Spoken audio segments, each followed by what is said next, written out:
Je vais vous parler d'un programme qu'on développe pour améliorer ce qu'on appelle l'anédonie et l'apathie dans la schizophrénie. Donc ce programme s'appelle PEPS, Programme Émotion Positive pour la schizophrénie. Donc les symptômes négatifs, tout le monde sait ce que sont les symptômes négatifs ou positifs, hein. Ça vient de la neurologie. On dit négatif quand il y a quelque chose en moins du fonctionnement normal. Donc c'est l'apathie, l'anédonie, le retrait social, les déficits de la volonté, l'émoussement de l'affect et l'alogie, c'est-à-dire le fait de ne pas parler beaucoup. Donc c'est un facteur majeur dans l'altération du fonctionnement social, personnel et professionnel dans la schizophrénie. Nombreuses études montrent que ça conduit à une altération de la qualité de vie et de la satisfaction de la vie.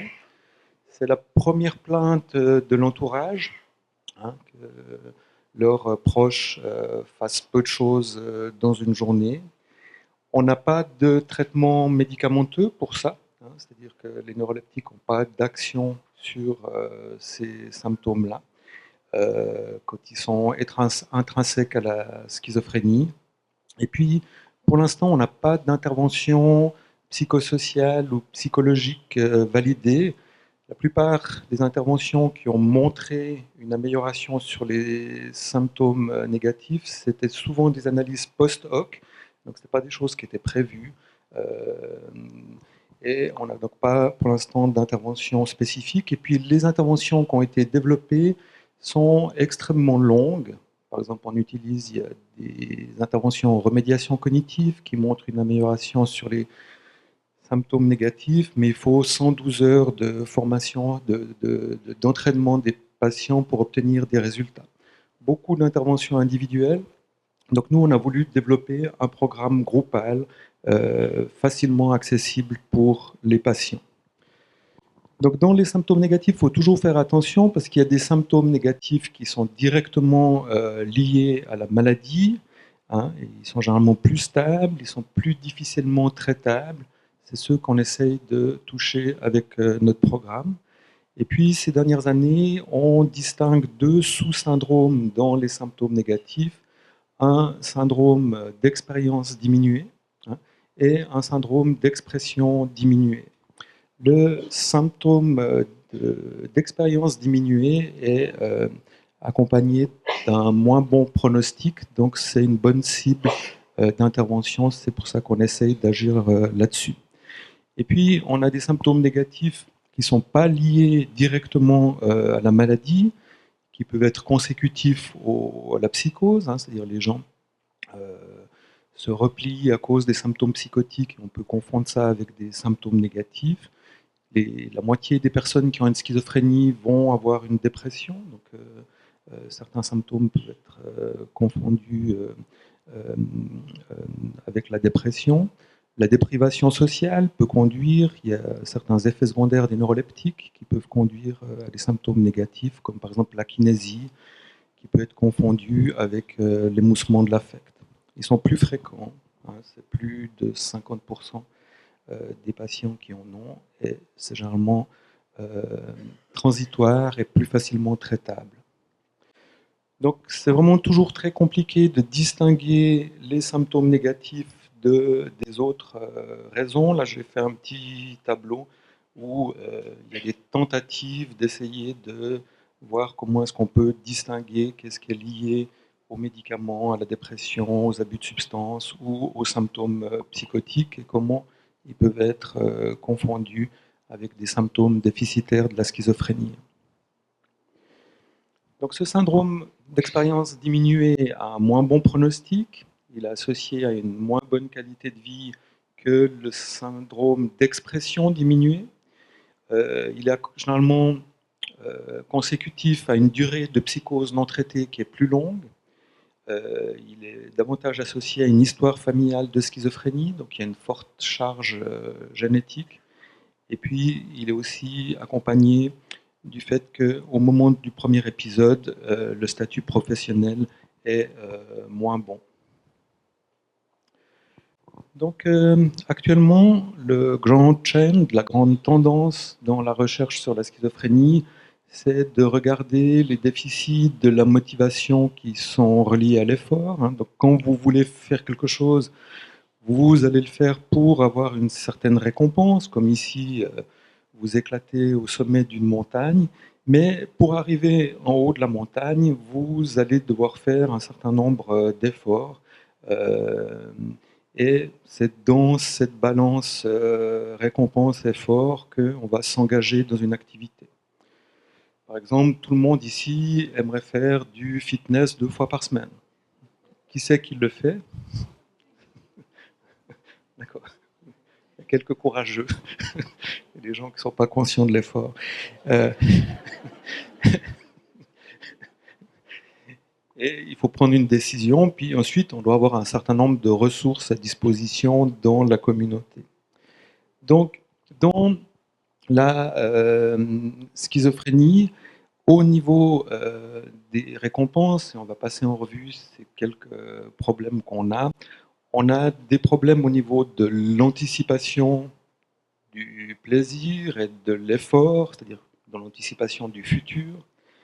On a quelques problèmes autour des émotions positives. On a des problèmes de calcul de l'effort et la probabilité d'obtenir une récompense. Et puis des gens qui ont eu des symptômes déficitaires ont généralement rencontré beaucoup plus d'échecs dans leur vie, déjà durant leur scolarité, au niveau euh, de leur socialisation, etc. Donc, ils vont avoir davantage de croyances défaitistes, c'est-à-dire qu'ils vont, quand on a eu beaucoup d'échecs, on a tendance à se dire à quoi ça sert, puisque de toute façon, je vais être dans le mur. Au niveau de l'anticipation du futur, quand on n'a pas une schizophrénie, on a un biais de surestimation. C'est-à-dire qu'on imagine que ce qui va se passer dans le futur sera mieux ou pire que ce qu'il est réellement. Ça, c'est lié à nos voies dopaminergiques. Et ça, pour différentes raisons. C'est que la simulation, ben, elle est non représentative, hein, donc elle est basée sur aujourd'hui, hein, et elle est construite sur des souvenirs, et on a tendance à se rappeler de hier, de sa meilleure journée et de sa pire journée, hein. Donc on a tendance à se rappeler des événements récents et inhabituels. Quand on simule quelque chose dans le futur, on a tendance à l'essentialiser, c'est-à-dire qu'on néglige les détails, hein, et ce qui fait qu'on pense que les bons événements seront meilleurs et que les mauvais événements seront pires. Et puis, plus l'événement est lointain, plus les détails sont négligés. Par exemple, si vous réfléchissez, que vous anticipez vos vacances de l'été prochain, euh, ben, vous aurez tendance à négliger beaucoup de détails et voir que le meilleur. La simulation est abrégée, on sélectionne les moments saillants, on ne tient pas compte que les réactions émotionnelles se dissipent avec le temps. Donc si on anticipe quelque chose de douloureux et qu'on se rappelle quelque chose de douloureux, on va se rappeler les pics de douleur et on va s'imaginer les pics de douleur, où on va se rappeler que les bons moments des dernières vacances qu'on a eues et oublier les choses qui étaient moins importantes. Et puis, on est dans un contexte différent, hein, c'est-à-dire quand vous anticipez le futur, vous êtes au contexte T0 et le futur sera le contexte T1. Donc, si vous êtes affamé, vous allez imaginer que vous aurez avoir davantage de plaisir à manger des spaghettis au petit déjeuner demain. Tandis que si vous êtes repu, vous n'aurez aucune envie de vous projeter dans. Donc, ce qui se passe chez les patients, c'est que les patients, eux, ben, ont une estimation correcte du futur. Donc, la simulation est non représentative, il y a une difficulté à intégrer les émotions positives dans la mémoire à long terme. La simulation est essentialisée, donc les patients auront des souvenirs moins clairs et moins détaillés. Il y aura une difficulté à conserver une émotion positive quand le stimulus est absent. Et puis, une réduction de la variabilité des contextes. qui est lié surtout au fait que les personnes qui ont une schizophrénie sont généralement plus pauvres que les autres et ont donc moins les moyens de changer de contexte, comme des gens qui sont plus aisés financièrement. Au niveau des émotions positives, alors même si des patients peuvent rester assis de longues heures ou allongés de longues heures dans une journée, ce qu'on sait, c'est que quand les gens ont du plaisir, ben, ils ont les mêmes émotions positives que n'importe qui. Ce qui peut arriver, qui est un peu particulier, c'est que quand ils ont des niveaux, quand ils ont des émotions positives, ils peuvent en même temps avoir des émotions aversives, et ceci quand ils traitent des stimuli positifs ou neutres.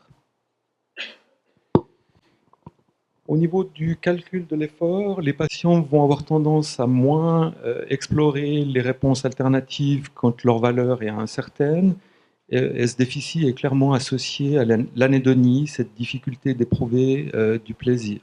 On a beaucoup de recherches qui montrent que, par exemple, beaucoup de patients préfèrent 20 francs, 20 euros pardon, tout de suite que 50 dans une semaine.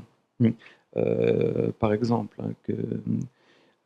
Et puis, ça explique la préférence pour la recherche de récompenses garanties. C'est pour ça que les personnes qui ont une schizophrénie ont tendance à être davantage consommateurs de cannabis, de tabac.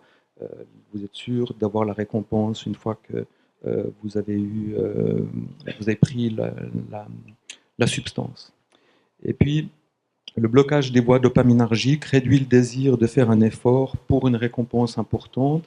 Et puis, le traitement de la schizophrénie, c'est de bloquer les voies dopaminergiques, puisque c'est ce que font les neuroleptiques. Ça, on a peu d'études sur l'impact des neuroleptiques sur l'anédonie, mais on a un certain nombre d'études qui montrent qu'en tout cas, avec les anciens neuroleptiques, ça a un effet pour réduire la capacité d'éprouver du plaisir. On a moins de données sur les nouveaux. Ensuite, il faudrait regarder le taux d'occupation des récepteurs dopaminergiques pour vraiment vérifier ça. Et puis, les croyances défaitistes, c'est ces pensées négatives sur sa capacité à réaliser avec succès un comportement orienté vers un but qui peut empêcher l'initiation et le déroulement de ce comportement. Et ce qu'on a vu jusqu'à maintenant, c'est que les interventions qui ciblaient les croyances défaitistes ont conduit à une réduction des symptômes négatifs et une amélioration du fonctionnement. Donc, c'est ces différentes variables qu'il va falloir prendre en compte dans le développement d'un programme pour améliorer l'anédonie et l'apathie.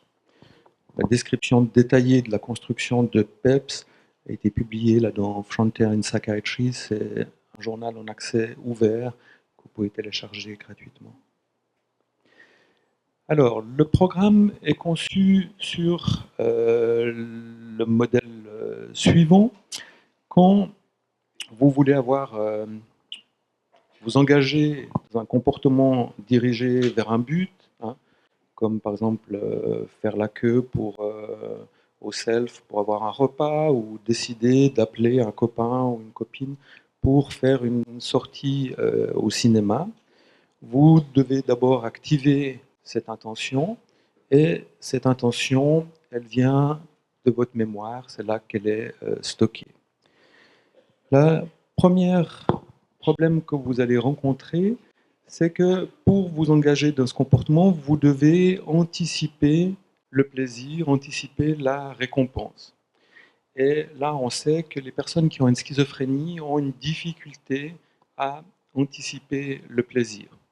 Ils n'ont pas de difficulté à éprouver le plaisir, mais ils ont une difficulté à l'anticiper pour les raisons qu'on a vues tout à l'heure. Donc il faut bien comprendre la différence entre le plaisir anticipé et le plaisir consommé. Le plaisir anticipé, c'est celui que vous avez quand vous lisez la carte au restaurant. Vous vous dites, je vais prendre ça, et vous imaginez le plaisir que ça va produire. Et puis le plaisir consommé, c'est celui que vous avez quand vous dégustez les mets. Alors, une des premières compétences qu'on va enseigner dans PEPS, c'est comment est-ce qu'on peut améliorer la capacité d'anticiper le plaisir. Une fois que vous êtes dans l'activité, si vous avez une schizophrénie, dans le plaisir sur le moment, vous n'aurez pas d'atteinte directe de ce plaisir-là, donc ça ne va pas être une cible du programme. En revanche, si alors que vous avez du plaisir, on vous distrait et que vous avez une schizophrénie, vous allez perdre ce plaisir. Et donc, si vous le ressentez trop courtement, vous aurez moins de chances de l'enregistrer dans votre mémoire. Et là, on utilise deux stratégies. Savourer le plaisir. Donc, savourer le plaisir, c'est être conscient qu'on a du plaisir. On a beaucoup d'études en psychologie positive qui montrent que les gens heureux savent mieux savourer le plaisir que les gens malheureux, même s'ils ont moins de plaisir. Donc ça, c'est une chose particulièrement importante. Puis dans le domaine de la schizophrénie, ce qu'on sait, c'est que les patients qui ne savourent pas le plaisir ont tendance à avoir des évolutions plus chroniques. Vous avez tous en tête le patient qui, une fois qu'il a sa cigarette, il prend la cigarette, puis il fait... Et la cigarette est terminée. Ça, c'est pas déguster sa cigarette. Ou le patient qui fait la queue pour avoir un café, et une fois qu'il a le café, il fait comme ça. Et donc ça, c'est quelque chose qui doit vraiment être une compétence qui doit être enseignée dans la schizophrénie pour prévenir la chronicité. Et puis, exprimer le plaisir, c'est-à-dire que les patients, ils n'ont pas de difficulté à exprimer le plaisir, mais quand ils expriment le plaisir comme vous et moi, la seule chose, c'est que des fois, ça ne se voit pas à l'œil nu. C'est les mêmes muscles qui vont bouger, mais vous allez devoir le mesurer à l'électromyogramme. Donc, l'expression du plaisir est extrêmement importante pour augmenter le plaisir. Je vais vous demander de vous lever.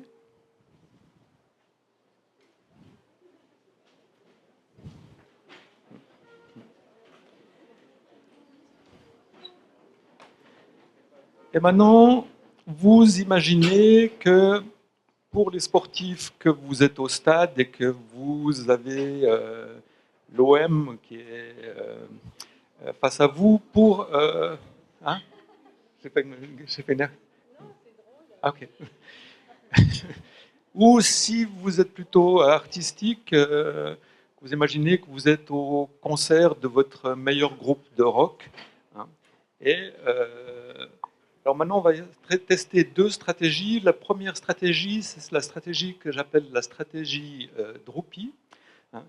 Donc, vous allez devoir exprimer votre plaisir au moment où l'équipe arrive devant les buts adverses ou au moment où votre guitariste préféré entame son solo.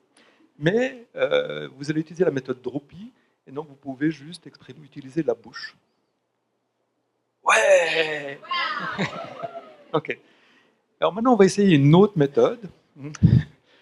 Votre joueur préféré, votre guitariste préféré, votre joueur préféré arrive devant les buts, votre guitariste préféré va entamer, vous voyez qu'il fait les deux premières notes de son solo, et cette fois, vous pouvez utiliser tout votre corps pour exprimer votre joie. Ouais. Dans quelle des stratégies vous avez eu le plus de plaisir? La deuxième. Ok. Voilà, c'est pour vous faire expérimenter ce concept qui est assez difficile à expliquer. Et puis,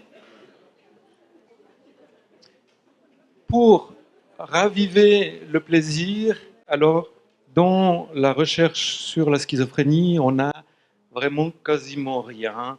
Une ou deux petites études qui montrent que les patients ont de la difficulté à partager avec les autres, mais de manière générale, pas spécifiquement sur plaisir. Et en psychologie positive, on sait que capitaliser, ça veut dire que quand vous avez un moment agréable, vous le racontez à quelqu'un que vous aimez, hein, et comme ça, vous vivez deux fois le moment agréable. Donc, comme moi. Demain, je vais dire, ah, hier j'étais à Marseille, j'ai marché le long du Vieux-Port, j'ai vu leur nouveau musée, ils ont fait une esplanade extraordinaire, il faut qu'on redescende, il faut qu'on passe un week-end là-bas. Donc, et ça me fait revivre 2 fois mon début de soirée d'hier. Donc, PEPS, c'est ces 4 compétences. Elles sont enseignées avec 2 héros qui sont Jill et Jack.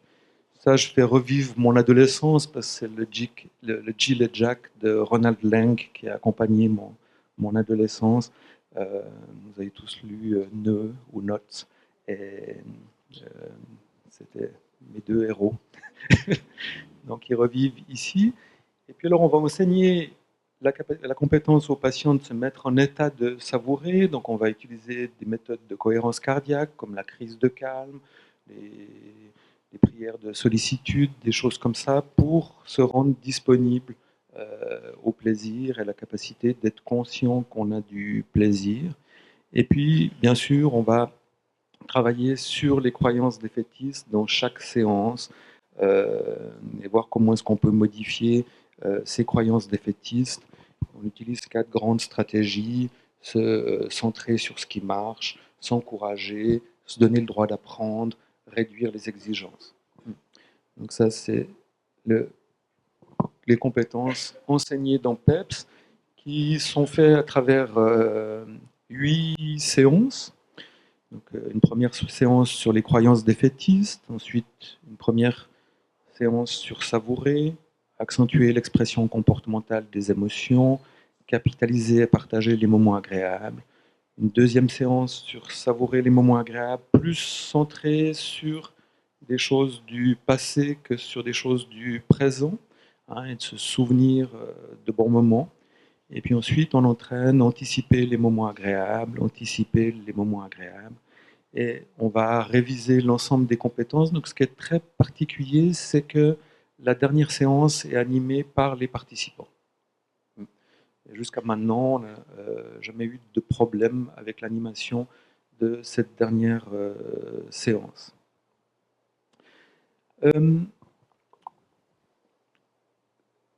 Dans le domaine de la médecine physique, c'est assez régulier que les cliniciens prennent avec eux des pédagogues pour construire des programmes d'éducation thérapeutique. J'aime pas trop le mot éducation thérapeutique, mais je sais que vous comprenez ce que ça veut dire en France. Dans l'éducation thérapeutique, il y a quelque chose de très vertical. Vous allez voir que dans PEPS, on a quelque chose de beaucoup plus horizontal. Mais une des choses qui est importante au niveau pédagogique, c'est qu'on a utilisé le modèle d'apprentissage expérientiel des Kolb, et qui fait que chaque compétence est enseignée à travers 4 stratégies d'apprentissage. Donc, quand vous apprenez quelque chose, vous commencez par faire l'expérience de cette chose.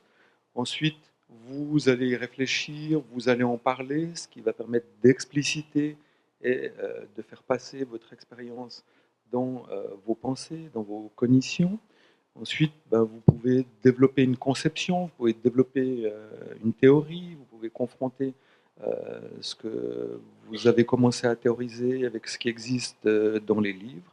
Et ensuite, vous allez passer dans l'expérimentation active, c'est-à-dire que vous allez généraliser et tester votre nouvelle conception dans des environnements variés. Et la boucle recontinue et commence comme ça. Donc on a tous ces 4 stratégies d'apprentissage, mais on a tendance généralement à en privilégier une ou deux et en négliger un certain nombre. Mais ce qu'on va faire, c'est pour augmenter l'apprentissage chez les participants, on va être attentif que chaque compétence est enseignée avec ces 4 stratégies d'apprentissage. On a toujours ces 4 phases et chaque fois, les diapositives sont illustrées par un logo qui permet de savoir dans quelle de ces 4 étapes on est. Ce qui est particulièrement intéressant parce qu'on essaye de rendre les animateurs conscients de, de leur propre stratégie d'apprentissage, de leur propre stratégie d'enseignement. Et c'est particulièrement intéressant parce que vous identifiez très vite quelles sont les stratégies d'apprentissage des participants, parce que vous voyez qui sont les participants qui s'animent en fonction de quelle est la diapositive qui est présentée. Et on essaye chez les animateurs d'augmenter leur style d'enseignement pour répondre aux 4 stratégies d'apprentissage. Ensuite, on essaye de développer une stratégie et une posture de partenariat chez les animateurs. Alors le partenariat, c'est un terme un peu qui est le grand slogan à la mode. Le problème, c'est qu'on n'a pas réellement de mesure de qu'est-ce que c'est le partenariat. Beaucoup de gens disent qu'ils ont de la relation partenariale et puis on les surprend être condescendants ou paternalistes, etc.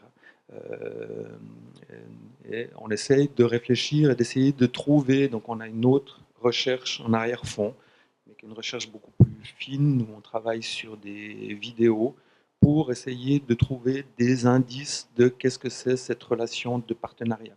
Donc ça, c'est de la recherche plus qualitative. Mais ce qu'on essaye de faire, c'est que les gens puissent, que les animateurs puissent réellement participer et construire le savoir avec les participants.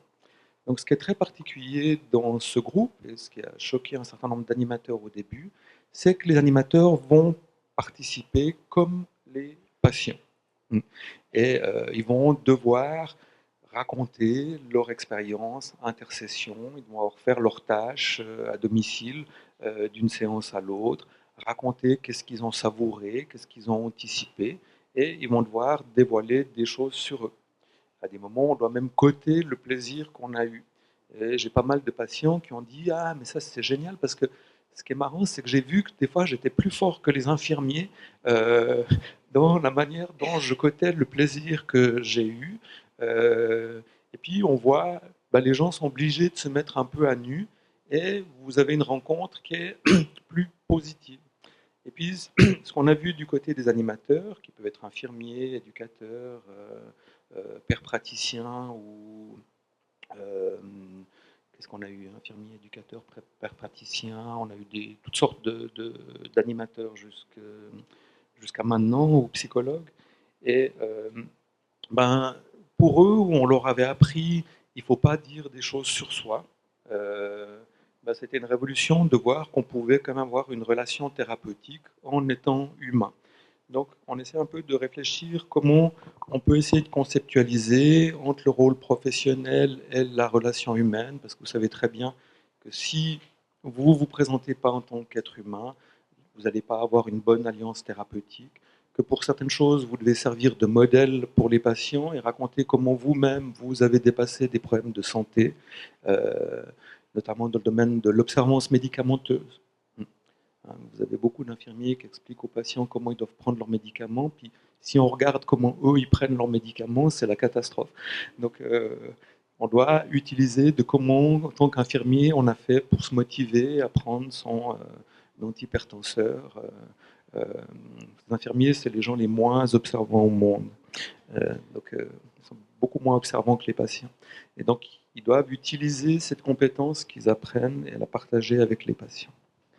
Au niveau de la formation à PEPS, donc les gens ont une première journée de formation, d'atelier, où ils apprennent les compétences PEPS, ils apprennent les stratégies d'apprentissage, ils apprennent à réfléchir sur qu'est-ce que c'est le partenariat, en utilisant différentes méthodes par rapport à ça. Et puis, les formateurs, Alexandra Guyenne et Laurent Frobert, qui sont des infirmiers mais pédagogues qui travaillent avec moi, assistent à la 4e séance et la 8e séance de PEPS. Puis après ça, ils ont une observation directe, une supervision directe, ou vidéo si les animateurs préfèrent, si les patients sont d'accord. Et puis après, 1 heure de supervision sur les aspects pédagogiques et partenariales. Quand on a construit PEPS, on l'a construit, on a fait beaucoup de tests sur des professionnels pour commencer. Donc on a testé PEPS avec différents groupes et on a amélioré le programme jusqu'à ce qu'on voyait que le programme améliorait les capacités à savourer le plaisir, les capacités à anticiper le plaisir et les capacités à éprouver le plaisir. Donc ça a été fait. On a bien sûr, dans la phase de construction du programme, moi j'ai toujours travaillé comme ça parce que moi je ne suis pas vraiment un chercheur, je suis plus un clinicien curieux. Donc j'ai travaillé avec mes patients parce que mes patients se plaignaient de ne pas arriver à se lever le matin, de ne pas arriver à faire un certain nombre de choses, de ne plus avoir de plaisir dans la vie. Donc on a construit les choses aussi dans l'expérience directe avec les patients. Ensuite, on a fait une étude pilote qui est aussi en accès ouvert. J'essaie de publier seulement en accès ouvert. Je trouve que c'est normal que quand on a eu des fonds de recherche nationaux, que le contribuable puisse voir qu'est-ce que ça a donné.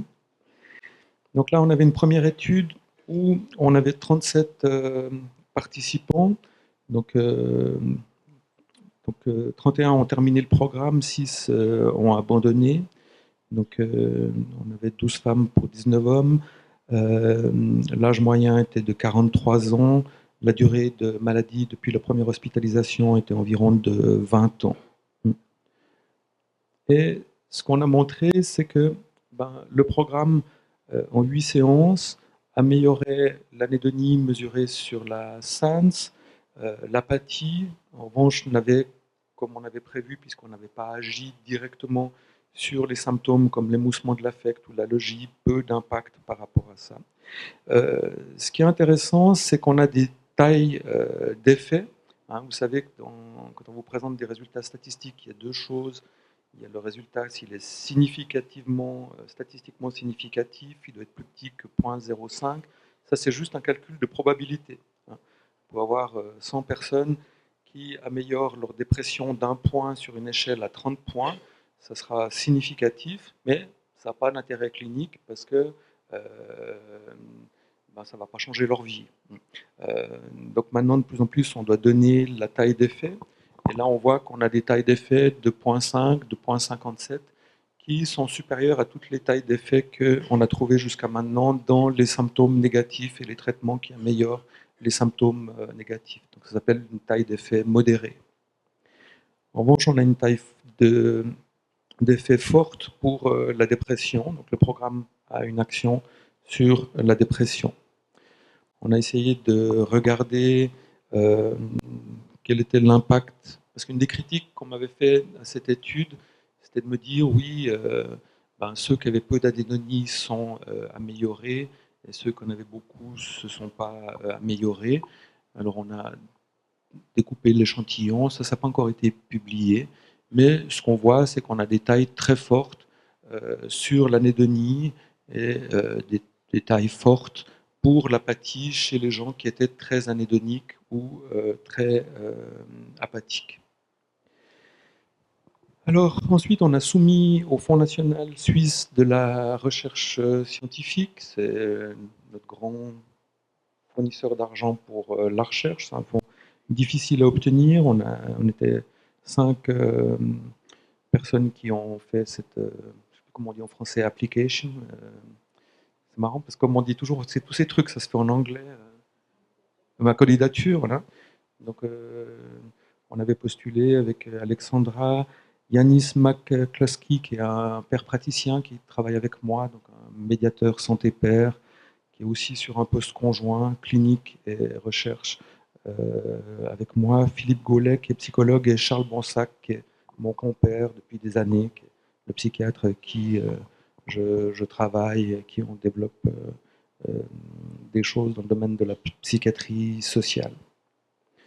Donc l'étude se fait en Suisse francophone. Il y a des groupes qui ont lieu à Clermont-Ferrand, autrement, avec différents, on appelle ça des établissements médico-sociaux, c'est des foyers médicalisés, des foyers purement socio-éducatifs, des ateliers protégés, notre propre service de consultation. Donc notre prévision, Donc cette étude, elle a commencé le 1er janvier de cette année, puis on a commencé à recruter le 1er février. Donc c'est qu'on va améliorer l'apathie et l'anédonie de la SANS, et on a calculé la taille de nos groupes, on a besoin de 80 personnes, 40 dans chaque groupe. Nos outcomes secondaires, c'est la dépression, la capacité de savourer le plaisir anticipé et consommé, le fonctionnement social. Et puis nos covariables, c'est les effets secondaires extrapyramidaux, c'est les symptômes positifs. Et puis on a rajouté pour la formation à PEPS l'échelle de stigmatisation à 9 items suite aux recommandations des patients qui nous ont dit que le programme avait un effet auto-déstigmatisant. Donc pour participer, il faut avoir une schizophrénie ou un trouble schizoaffectif, un score d'au moins 2 sur l'échelle globale d'anédonie de la SANS, être âgé entre 18 et 65 ans, parler et comprendre le français, une certaine stabilité sur le plan clinique. Bon, je travaille en psychiatrie communautaire, on est assez souple sur ce qu'on entend par stabilité sur le plan clinique, puisqu'on doit s'occuper des patients de toute façon que personne ne veut, et ils sont comme ils sont. Éviter d'avoir des troubles médicaux qui interfèrent trop avec la participation à l'étude. Et puis, on teste la compréhension du protocole pour vérifier si on peut inclure les patients. Donc, on a une sorte d'interview, questionnaire, etc. Si un patient dit « je suis obligé de participer à cette étude », on ne peut pas le prendre. Ou « je ne pourrais pas me retirer quand je veux », on ne peut pas le prendre. Donc le protocole est suivant, on recrute par cohorte de 6 à 18. Donc les gens doivent donner leur consentement informé, on évalue leur capacité à consentir, ils sont évalués. Ensuite, répartis au hasard, soit dans 8 séances de PEPS tout de suite, plus le traitement habituel, soit le traitement habituel seulement, et ces patients sont en quelque sorte en liste d'attente pour PEPS. Ils le reçoivent seulement 8 mois plus tard. Donc l'intervention dure 2 mois, une fois par semaine. Ils sont réévalués, on essaie de maintenir nos juges aveugles. Ensuite, ils sont réévalués 6 mois après pour vérifier que les progrès se maintiennent. Et puis ensuite, les gens du groupe contrôle reçoivent 8 séances d'intervention. Donc actuellement, on a vu 76 patients, on en a randomisé 60. Il y en a 16 qui n'ont pas pu être pris parce que soit ils n'avaient pas les critères d'inclusion, soit ils n'avaient pas envie de participer. Et donc actuellement, une bonne partie est faite. On va la terminer en début d'année prochaine, cette étude. On a très peu de pertes à follow-up. Et on a déjà 23 et 22 participants pour lesquels on a toutes les données. Au niveau de la fidélité interjuge, on l'a testé actuellement sur 43 évaluations à post-test sur 45 qui auraient dû être faites. Il y a quelques bulles, mais on va voir ça. Donc, pour 36 évaluations, les juges ne pouvaient pas dire si les patients avaient été mis dans le groupe contrôle ou dans le groupe expérimental. Et donc, sur les 7 où les juges ont fait une supposition sur la base d'informations qu'ils avaient. Ils avaient 5 fois, ils étaient corrects, et 2 fois, ils avaient été induits en erreur par les participants. Et puis, la fidélité interjuge est supérieure à 0,80 pour toutes les échelles qu'on utilise. Donc, ça veut dire qu'on a une bonne fidélité interjuge. Donc, voilà où on en est. Donc, je présenterai l'année prochaine les résultats. On est vraiment dans le processus. Mais ensuite, on est bien conscient que tous les patients vont pas répondre à PEPS, mais on aura enfin une intervention groupale, facilement accessible, téléchargeable gratuitement sur Internet. On va essayer de faire la formation à PEPS puisse être fait en ligne. On cherche un peu des fonds par rapport à ça, que les gens puissent la faire en ligne. Mais l'idée que j'ai de quels sont les programmes, c'est-à-dire que il y a d'abord les interventions du clinicien sur le syndrome secondaire, c'est-à-dire que les médecins, les infirmiers peuvent directement travailler sur la dépression, sur regarder si le traitement neuroleptique est approprié. Ensuite, pour les patients qui continueraient à être anédoniques, on peut leur fournir PEPS. Et là, maintenant, je suis en train de réfléchir avec un ou deux patients sur PEPS+, qui serait une intervention individualisée, sur mesure, euh, pour les déficits et les biais cognitifs spécifiques des patients par rapport à l'anédonie et l'apathie.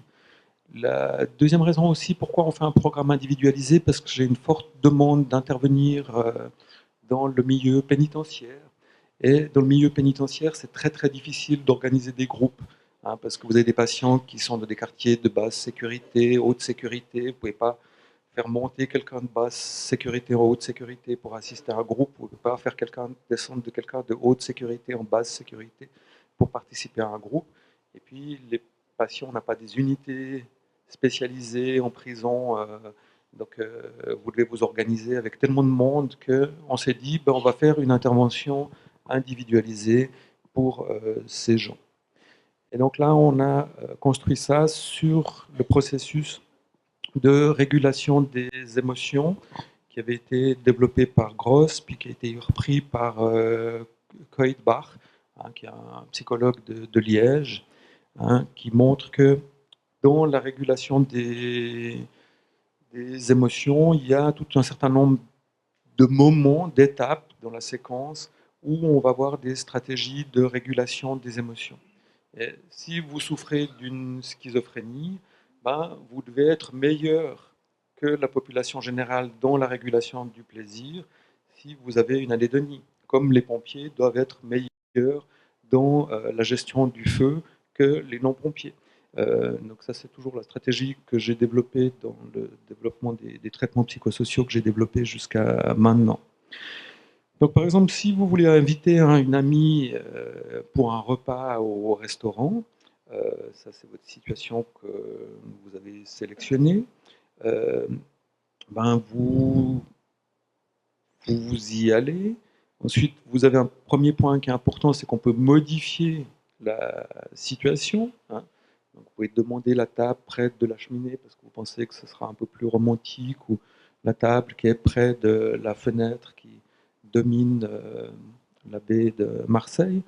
Euh, Ensuite, ben, vous aurez votre déploiement attentionnel. C'est pendant le repas, vous allez savourer chaque moment du repas.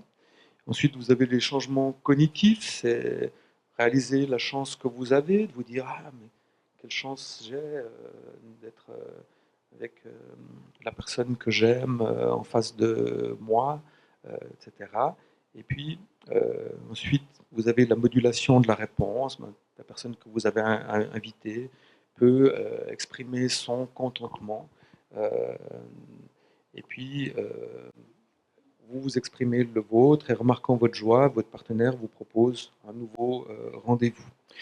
Donc ça, c'est toutes les différentes étapes qui peuvent se produire dans la régulation des émotions. Je regarde juste là, oh mon Dieu, le temps passe.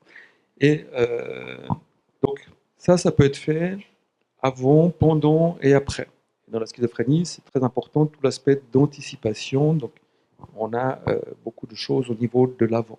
Donc on a revu la littérature, on a vu qu'il y a un certain nombre d'interventions qui sont déjà validées, qui permettent d'améliorer la régulation des émotions positives dans les 15 cases qu'on a vues. Et donc on est en train de développer PEPS+, qui va prendre à peu près cette forme-là. Donc il y aura un module 1, une introduction, un module 1 qui est l'anticipation des situations de plaisir. Puis ensuite, les participants auront une évaluation et on choisira 4 à 6 modules parmi les 14 autres pour les entraîner. Voilà, je vous remercie de votre attention. Puis... Donc bonjour, je m'appelle Caroline, je suis médiatrice de santé, travailleur pair et je suis schizophrène paranoïde. Donc, excusez-moi, je n'ai jamais entendu autant de bêtises de ma vie sur les schizophrènes. Voilà, je suis vraiment pas très contente de tout ce que j'ai entendu. avec de multiples préjugés, de stéréotypes sur les schizophrènes.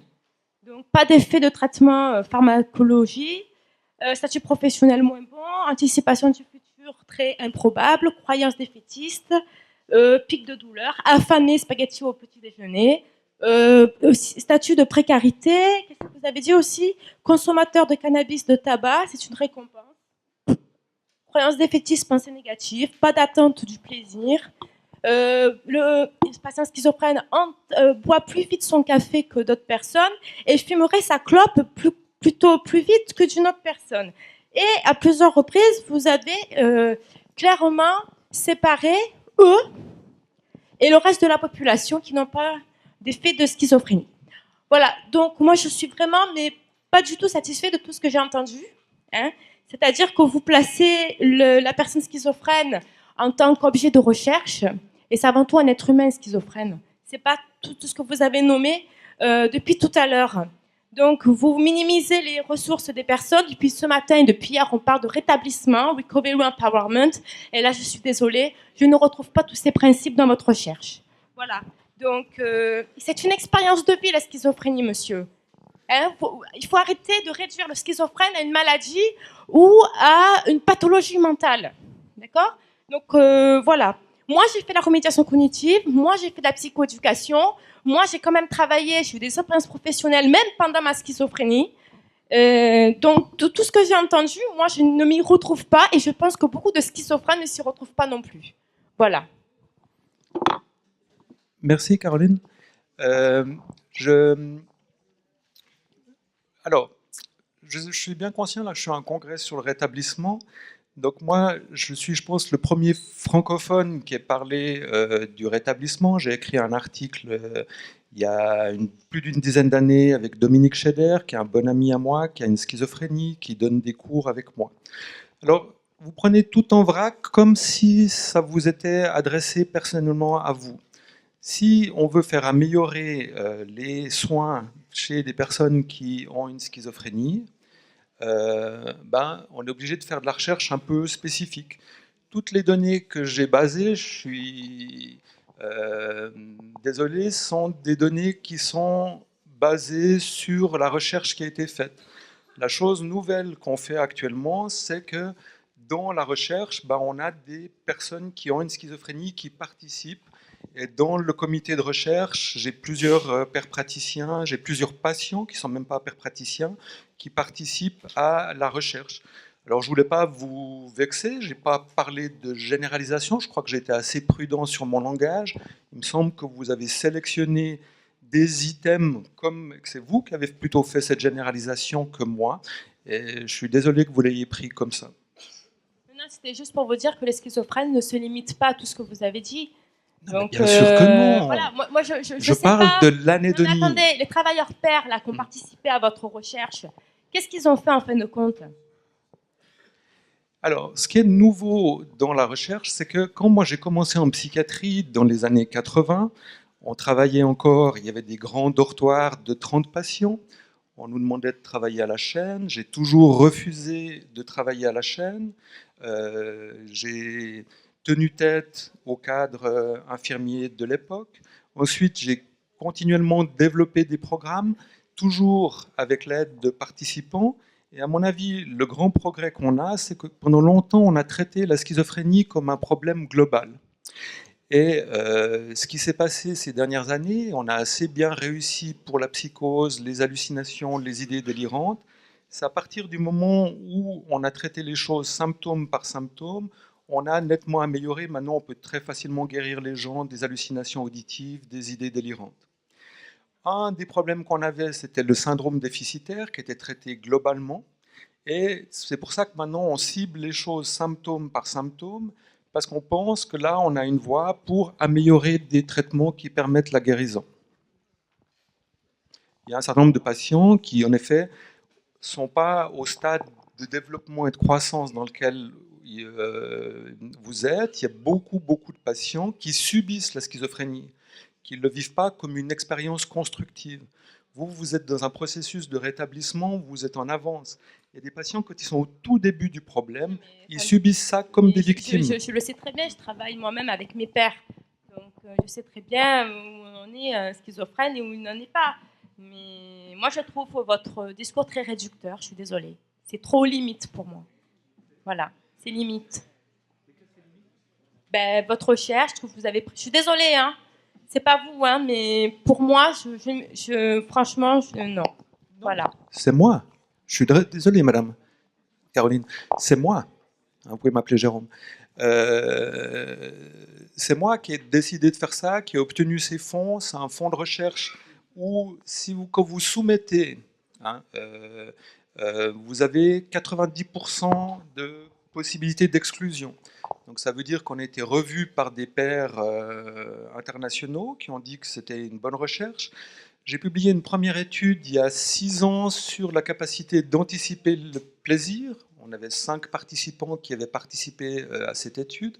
C'est une étude qui est vraiment citée énormément dans la presse, dans la littérature scientifique internationale.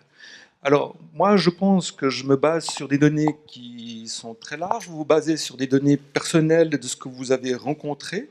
Je ne suis pas du tout d'accord avec votre attaque et je suis disposé à discuter avec vous à la sortie. Je peux comprendre que vous soyez critique avec l'aspect, parce que je suis obligé de présenter les choses d'une manière avec la méthode scientifique. J'ai invité il y a quelques années Diana Rose à venir à Lausanne parler. Donc c'est une paire praticienne qui s'occupe de la recherche au King's College, qui a fait des recherches de très très bonne qualité scientifique, utilisant des méthodes similaires aux miennes pour montrer quels étaient les dangers des électrochocs. Elle a développé des échelles de mesure de la qualité des soins qui sont supérieures à celles qui ont été développées par tous les professionnels. Vous ne pouvez pas avoir une attitude purement critique comme ça par rapport à la recherche, ça ne vous sera pas utile dans le développement de votre nouvelle profession. Oui, allô. De toute façon, vous aurez l'occasion. Il vous a encouragé à le voir après. On va passer une deuxième question ici, pardon. Ça marche. Oui, Christophe, je suis médiateur de santé père. Donc, bon, moi, je préfère quand même saluer l'initiative pour abaisser tout ce qui est anédonie, apathie chez les personnes vivant avec une schizophrénie. Par contre, c'est vrai, je vous avouerai que peut-être que c'est votre présentation, monsieur, peut-être que apparemment c'est votre recherche, comme vous le dites, et je ne doute pas de son sérieux, mais c'est vrai que j'ai trouvé quand même la présentation assez stigmatisante, parce que moi je peux vous assurer que quand je suis arrivé à l'hôpital, j'étais déficitaire, monsieur, comme vous pouvez dire. J'étais très déficitaire, et maintenant je suis rétabli. Donc, mais c'est bien. Merci Caroline. Voilà, je suis là. Hein. Bisous. Non, mais je vous remercie. Si j'utilise le terme déficitaire, c'est que c'est un terme qui est utilisé cliniquement. Hein, on parle de symptômes déficitaires. J'y peux rien. C'est comme ça qu'on appelle les choses. Alors, en effet, je suis tout à fait d'accord avec vous. On peut appeler ça différemment. Mais si ensuite on n'appelle pas un chat, hein, et qu'on parle pas et qu'on trouve pas des mots sur lesquels on est d'accord, mais on va tomber dans une sorte de grand flou général où on ne pourra pas aider les gens. Moi, je me suis toujours battu pour faire que les personnes atteintes de schizophrénie aient des meilleures vies. Hein. Et ce que j'ai vu dans ma vie, c'est que les patients que j'ai rencontrés dans les années 70 n'ont plus rien à voir avec ceux que j'ai rencontrés dans les années 80. Et ceux que j'ai rencontrés dans les années 90 n'ont plus rien à voir avec ceux des années 2000 ou 2010. On a un programme, premier épisode, pour la psychose. La moitié des patients sont jamais allés à l'hôpital. Donc après les 3 ans du programme. Et ça veut dire que ces patients, si vous avez une schizophrénie, le plus grand risque de traumatisme que vous avez, c'est d'aller à l'hôpital. Hein, parce qu'à l'hôpital, vous risquez de recevoir des traitements forcés, de perdre vos droits citoyens. Donc les gens ressortent de l'hôpital avec un peu moins de symptômes, mais souvent avec un état de stress post-traumatique supérieur. Hein, et donc il y a des choses à faire dans la communauté pour permettre aux personnes qui ont une schizophrénie d'avoir une vie riche et pleine, basée sur l'espoir et l'autodétermination. Comme monsieur veut parler, je suis aussi à vous après. En fait, oui, est-ce que tu as une émotion Alors, positif, moi je ne sais pas si c'est positif ou négatif, c'est un peu ce que je me dis, c'est en fait je connais vos travaux, monsieur Favreau, je connais bien monsieur Bonsac, donc je sais que pour lequel vous êtes critiqué, c'est pas le fondement même de votre pratique. Par contre, moi, ce que j'entends et ce qui saute aux yeux, c'est que la manière de travailler, la manière de présenter, c'est extrêmement violent pour les personnes qui vivent ça. Et ça, je pense qu'il faut l'entendre.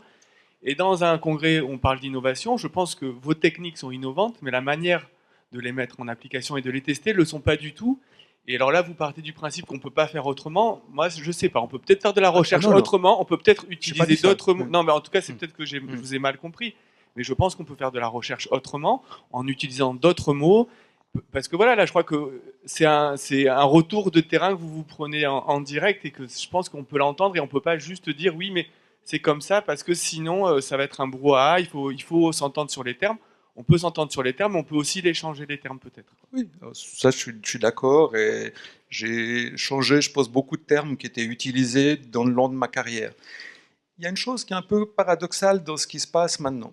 Ce matin, tout le monde est content quand Tim dit, voilà, il faut donner de l'information. Je donne de l'information sur comment on fait de la recherche scientifique, puisque se développent en France les médiateurs pairs. Il y a une nouvelle approche du patient. Le patient n'est plus stigmatisé, il devient un partenaire, il participe à des congrès. Donc je parle aux patients comme on parle quand on enseigne la recherche. Moi, par rapport à mes maladies, quand je prends des informations, c'est ces informations que je veux pour savoir qu'est-ce que je dois faire par rapport à mes propres problèmes de santé. C'est pour ça que je prends cette posture-là. Alors je suis navré, il y a un écart, mais c'est comme ça qu'on parle ouvertement, franchement, avec les personnes à Lausanne. J'espérais qu'on puisse déjà le faire ici, mais je vois que ça choque quand on utilise le langage scientifique, mais donner de l'information. Alors ensuite, je veux bien un certain nombre de mots, les changer, mais anédonie, je vais avoir beaucoup de difficultés à trouver un autre mot. Il y a différentes anédonies, on n'a trouvé qu'un mot. En psychiatrie, on a le problème, c'est qu'on a mis des noms aux symptômes pour des expériences extrêmement variées. Puis dans la pensée, dans le langage français, par exemple, si on parle des voix, il y a 36 manières d'avoir des hallucinations auditives, mais on a à peine 2-3 mots pour décrire ce que vivent les patients. Et donc on essaye d'utiliser des mots pour en parler. Alors je suis navré si j'ai blessé certains d'entre vous parce que j'ai utilisé un vocabulaire scientifique, mais je le faisais par respect. Alors dites-moi quoi exactement, que je comprenne. Moi personnellement, j'entends ce que me disent mes collègues qui vivent ça et qui vivent la maladie, qui retrouvent de l'or. Je ne pense pas que ça soit de la science. Un mot déficitaire, c'est pas la question de la science. Elle n'est pas là. Là, vous dites, en plus, pour démocratiser la science, ça veut dire qu'il faut que les personnes qui sachent pas, qui se mettent au niveau de la science. Mais ça peut être aussi l'inverse, quoi. Je veux dire, là, vous parlez de ce sens-là. Et donc, moi, je pense que c'est pas la science, c'est pas dire que les gens sont déficitaires ou pas, quoi. C'est franchement, là, je pense qu'on est à côté de la plaque. Et il y a d'autres mots. On peut trouver d'autres mots. Mais là, vous retournez un peu la situation en disant finalement, vous n'êtes pas prêt à. Vous dites, là, vous êtes au public, vous n'êtes pas prêt à entendre la science. Et moi, je pense que vous n'êtes pas prêt à diffuser la science. Enfin, c'est dans l'autre sens qu'il faut voir les choses aussi. Quoi. Alors, je reconnais un certain nombre de maladresses. Mais tout est assez pesé. C'est-à-dire, symptômes négatifs, ça choque personne. Symptômes négatifs, c'est un merdier. Le symptôme négatif, c'est un merdier parce qu'on met tout dedans. On ne peut plus rien distinguer, puis après on ne sait plus comment soigner les gens. Alors, Bleuler avait parlé d'un syndrome déficitaire qui était spécifique à la schizophrénie, qu'on ne confond pas avec celui qu'on provoque iatrogéniquement avec les médicaments, à celui qui est provoqué par la dépression, à celui qui est provoqué par un certain nombre de choses. Donc c'est le terme qui a été utilisé. Alors, moi, en tant qu'infirmier, je ne peux pas créer vraiment des nouveaux noms technique. Donc j'utilise ce nom. J'ai jamais dit que les gens étaient déficitaires. J'ai dit qu'il y a un syndrome qu'on appelle déficitaire. Alors ensuite, si ça pose problème, moi je suis prêt à militer. J'irai dans la rue, le premier avec vous, à l'Académie française pour changer ce terme. Je serai le premier à aller à l'Académie française pour dire qu'il faut changer la définition de psychose dans le français parce que c'est une définition qui est fausse. Alors ça, je suis le premier à le faire, mais ça, je fais de la politique. Ici, je vous présente des données scientifiques J'utilise les mots qui sont utilisés dans la littérature et je suis navré si ça vous blesse. Et si ça vous blesse, ben venez avec moi militer à l'Académie française, au Parlement, etc. pour modifier ces choses. Mais vos critiques, je trouve, sont des critiques que j'ai de la peine à accepter. Ce que je veux bien changer, c'est la manière d'expliquer la recherche. Nous, on donne des cours aux pairs médiateurs pour qu'ils comprennent qu'est-ce que c'est la recherche scientifique expérimentale. Alors, on va vous donner la parole, mais simplement aussi pour dire, je partage l'avis de Jérôme Favreau, c'est un peu dur les critiques, parce que sa première diapo, c'était justement d'expliquer derrière ce mot ce qu'on entendait, c'est-à-dire des comportements qu'on devrait normalement trouver chez l'individu et qu'on ne trouve pas à un moment donné. Donc, il a commencé par une première diapo qui expliquait ce qu'étaient les symptômes négatifs et les symptômes déficitaires. Je vous laisse prendre la parole. Oui, bon, je pense que, comme dans toute chose dans la vie, ça dépend dans quel endroit on se met par rapport au prisme. Personnellement, je comprends qu'on puisse se sentir stigmatisé par du vocabulaire, parce que ça peut faire référence à des réminiscences, à une histoire personnelle, et c'est tout à fait compréhensible. Moi, je suis à un autre bord de la situation. Je suis le père d'une enfant schizophrène, donc j'ai un parcours à travers la souffrance, et ce parcours-là me fait prendre de la distance par rapport au discours. Et c'est cette distanciation qui me permet aujourd'hui d'entendre ce que vous dites. Donc, je ne l'entends pas en disant « mais il heurte la personne que j'aime ». Je l'entends par « ce monsieur a fait un travail, il nous rapporte les conclusions de ses travaux, et il y a des mots, eh ben, il faut les utiliser ou pas les utiliser, c'est le choix que vous faites, et moi je ne vous en fais pas un procès. Il faut utiliser des mots, peut-être qu'il y a des mots qu'il faut changer, j'en sais rien. Mais en tout cas, moi, à travers votre exposé, j'ai compris certaines choses, et j'ai compris aussi que ma fille, eh ben, aujourd'hui, à travers son expérience, elle avait plus de plaisir et elle était moins en retrait de la vie sociale. Je viens d'utiliser une phrase, c'est peut-être mieux, mais ça dit exactement ce que vous avez dit. Alors, on va peut-être prendre encore une question. Alors, je ne sais pas s'il y a des... Alors, il y a plein de mains qui se lèvent de ce côté. Juste ce que je voulais dire, je comprends tout à fait, Caroline et Christophe, ce que vous avez voulu dire. Ce que je veux dire, Monsieur Favreau, c'est on a fait la formation sur le rétablissement avec Tim la semaine dernière. Et il y a deux choses. La première, c'est que PEPS, on a commencé à l'utiliser et c'est un outil génial. Et on a eu des retours vraiment hyper positifs des usagers à chaque fois. Donc ça, c'est déjà assez important. Et la deuxième chose, c'est que vous faites un truc qu'on ne fait pas encore, nous, en tout cas, dans le service, c'est-à-dire dans les programmes qu'on essaie de créer, qui est des usagers, justement. Et ça, c'est quelque chose que je pense qu'il faut mettre en avant, que nous, on n'arrive pas encore à faire, on va essayer de le faire. Et voilà, ça remet dans le vrai contexte. Voilà, vous avez travaillé directement avec des usagers, avec des patients qui ont pu passer par là et qui ont pu bénéficier aussi du programme. Voilà, je voulais juste dire ça. On va peut-être reprendre les deux questions là-haut. On terminera avec vos questions. Hein.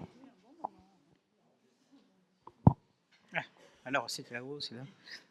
Court. Alors, non, allez-y, mais pas trop long. Oui, en vous écoutant, je voulais rejoindre aussi un peu monsieur. Moi aussi, j'ai de la distance. Et quand même, il faudrait que vous sentiez... comment dire, c'est pas une question, votre étude, elle est sérieuse, etc. C'est une question de positionnement, je crois. Hein.